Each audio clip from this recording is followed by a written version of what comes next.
Where were you before the fire started? I was at work.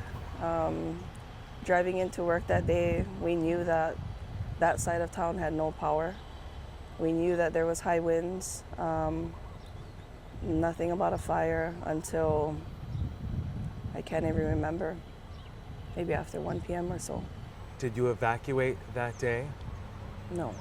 You stayed in the hotel. I tried twice, but was unsuccessful. Why were you unsuccessful? There was a lot of cars on the road, and I got maybe about 5-10 minutes down from the road, down from the hotel I worked at. And just out of panic and fear, I said, you know what, this is the wrong. I gotta get off the road. Let me get back out. Let me go back to the hotel. I need reception. I jumped on the road initially because I was desperate to find reception, because I had no way of contacting my son and my husband to let them know where I was. More importantly, to make sure that they were okay too. Oh my God, you're on this road. It is your way to safety, home to your family. And it must be bumper to bumper traffic at this point. Yes. What was going on in your mind? Were you panicked? Were you afraid? It was a kind of fear and panic that I have never experienced before in my life. The second time I got on the road, it was a desperate attempt to make sure that someone picked my son up from football practice. It was already after 6 o'clock and practice finished at 6. And the last thing that I did before before my reception cut off was letting the people asking me if he needed a ride, letting them know that I had taken care of it and I was on my way out. So my fear initially was that my son was sitting alone in the dark at a park, maybe surrounded by a fire. I continued to drive into Lahaina in hopes that the closer I got, the stronger reception I would get. Maybe some notifications would start pinging on my phone.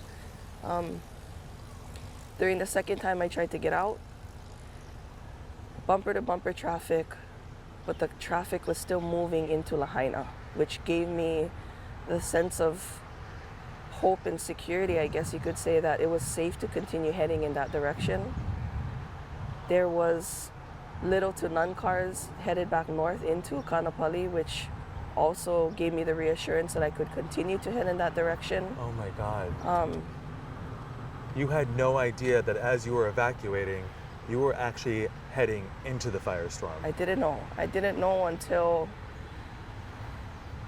there was big black mushroom clouds of smoke continuing to stack up on each other, bigger and bigger. And I got a little bit of reception. I called my husband and I said, I don't think I should continue. The road is still open, but I'm not sure, I don't know, I'm scared. And then I lost reception again. What you're describing is so much misinformation, miscommunication. You unknowingly were heading into the danger zone. Willingly, unknowingly, blindly headed into the fire. How did you see something that just said, I gotta get out of here? Yeah, so I sat there for maybe another 5-10 minutes after I cut out a reception, and the only traffic coming into Lahaina was guys on mopeds, on bicycles, on motorcycles. And I don't know who this guy was, but he probably saved my life. There was a guy packing 3 kids on his motorcycle. He stopped to talk to the lady in the car in front of me, and he told her, "Cousin, I love you, but you gotta turn around, because if you continue to head into Lahaina, you're not gonna make it out alive. The fire is taking over Taco Bell, and it's burning down Front Street. I love you. I don't know if I'm gonna see you again, but I gotta go. I gotta get my kids to safety." Once I heard that, I realized I didn't know where my safe place was. And the only option I had at that point was to turn around and go back to work. Did you have any notice, any evacuation alert issued to you? Was there any communication in these first few hours of that panic state? No. Nothing. You go back to the hotel. What happens over the course of the next day or two? We're still in the dark. We have no power. We have maybe 2 or 3 spots that would give us a little bit of reception, and that is when all of the guests and the associates would crowd in that area, hoping that that would be enough just to make that one phone call, send that last text. And we ran out of everything. We ran out of everything, including our patience and sanity at some points, because there was a lot of upset people. There was a lot of emotional hotel workers there. There was a lot of sad stories, and my team members coming back to work smelling like fire, in ash, black, crying, telling me, I don't have nothing left except this shirt. Can I please stay here? Of course, please come. As a manager there, you try and keep all of this away from them and just try and stay strong, and you continue to push through those emotions for the sake and for everybody else, because that's just how we're programmed. On the other hand, you have scared and emotional guests not knowing. And there was a point to where all I could tell them was, we don't know. For Maui, based on the information that I have, which is no more than what you guys have, if you ask me, this is uncharted territory. We have never seen this before. My entire life, I have never thought that my home, Maui, would be the top of the national disasters all over, spread all over the news. It's a bad dream. It's something that I don't think any of us were prepared for. I can tell you're an amazing boss to so many. How many days did you guys go without water and food and just the basic necessities? I'd say the first day was hard. Tuesday was hard. Wednesday was hard. By Wednesday, we were able to provide coffee in the morning. We were able to make sandwiches and hot dogs. There was a point to where we could only provide food for the children, and that was just all we could do. There was no way food could get in or out. There was a point in time to where I had to step back and ask myself, there's an airport right up the road. Why isn't that being used? There's an ocean front 20 feet from our lobby. Why are we not using that? I don't know. It's heartbreaking because there was ways to get help to you. And it sounds like for several days, you're not just dealing with your own emotions. You have tourists who know nothing about the island who are panicked as well. Yes. With not enough gas, not enough water.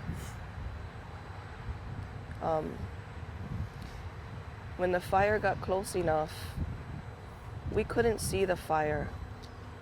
I was gauging how close the fire was based on when I could smell the smoke and how big the glow of orange was close to our hotel. There was a point to where you couldn't see it. You had to climb up through the parking structure to see the glow. Ugh. And then there was a point to where you didn't have to do that. And you could just see it. It was there. It was close. I honestly don't know if it was my mind playing tricks on me about if the fire was close enough that I could smell it. I was convinced that it was close enough. I was stuck there for 2 days. When I decided to drive out Wednesday night, I didn't know if the road was open. I didn't know if the fire stopped. But that was where I drew the line and said, I need to get out. I need to go, and I'm just gonna I'm gonna take it.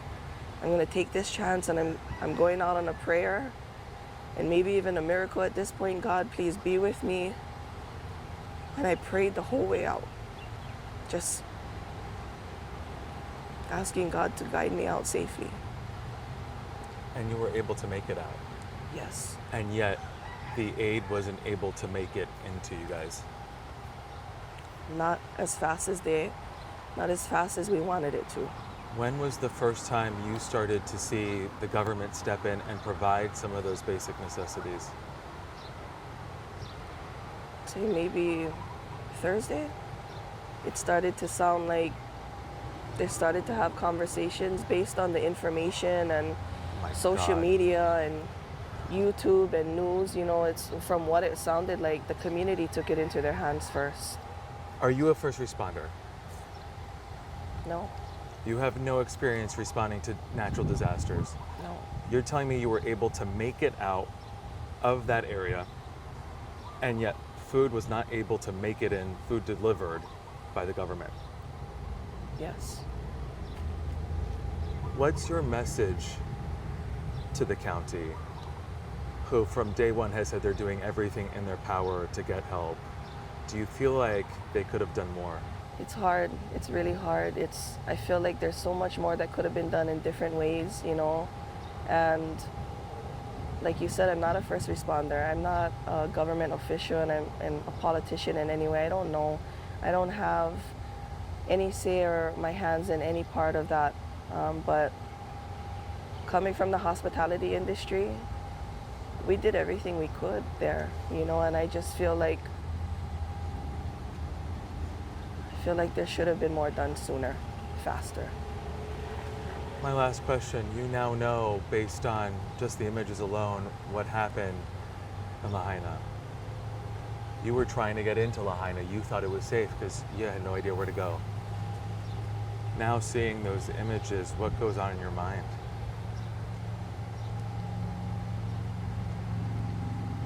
It's heartbreaking.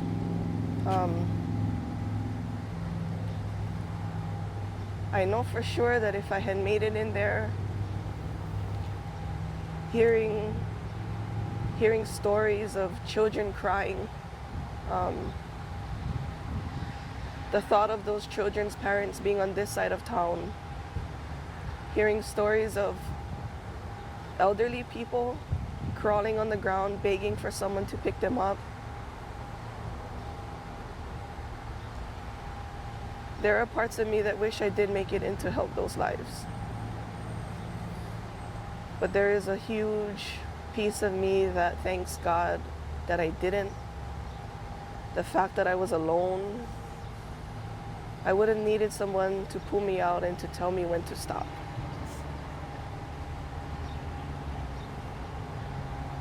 It's tragic. Have you lost any friends or colleagues?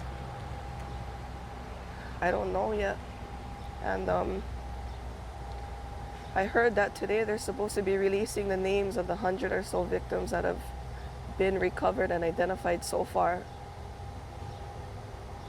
And you can almost feel the sadness and the anticipation of that list here, just in the energy on the island of Maui. It's something that nobody is looking forward to seeing.